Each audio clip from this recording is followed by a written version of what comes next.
Welcome to the deep dive.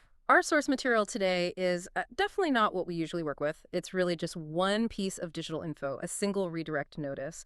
But while that notice led to a headline that was so intense, we felt we had to do an immediate analysis, just focus on the core facts packed into that tiny bit of text. Exactly. The mission here is really extraction. Pure and simple.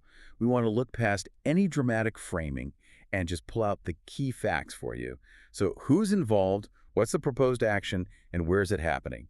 And actually, the source text itself is extremely direct on this. It reports on former President Donald Trump threatening specific military action.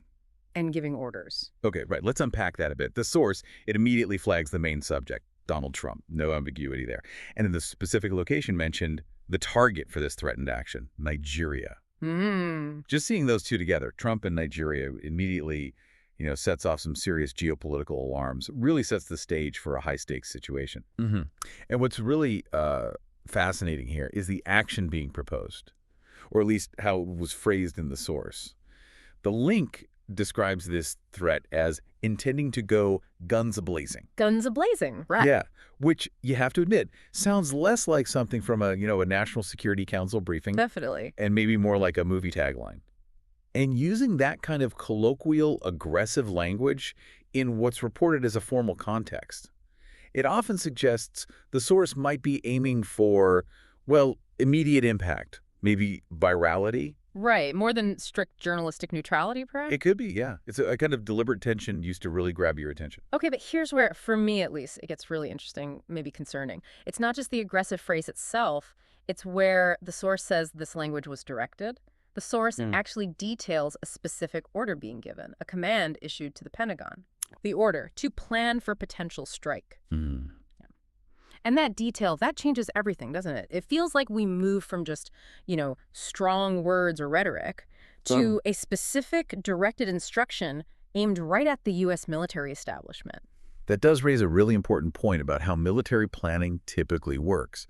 Now, while the source alleges this was a direct order, standard procedure inside the Pentagon, it usually requires highly formalized planning documents, things like J-series operation plans, before initiating something like a potential strike. Okay, so it's a whole process. It's a very complex process. And the significance here, based only on what this single headline reports, lies exactly in that combination you mentioned. You've got this high-stakes, very aggressive rhetoric being tied directly, allegedly, to the formal, intricate process of directing the defense apparatus, all concerning potential military action in Nigeria.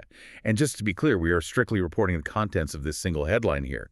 But what it describes is, well, an extremely serious command potentially being issued about a key African nation. So wrapping this up, what does it all boil down to? I think the distilled knowledge here is this really volatile mix. You have highly public, extremely aggressive rhetoric, attributed specifically to Donald Trump, and that's being directly linked, according to the source, to actual preparations for classified defense planning regarding a potential military strike in Nigeria.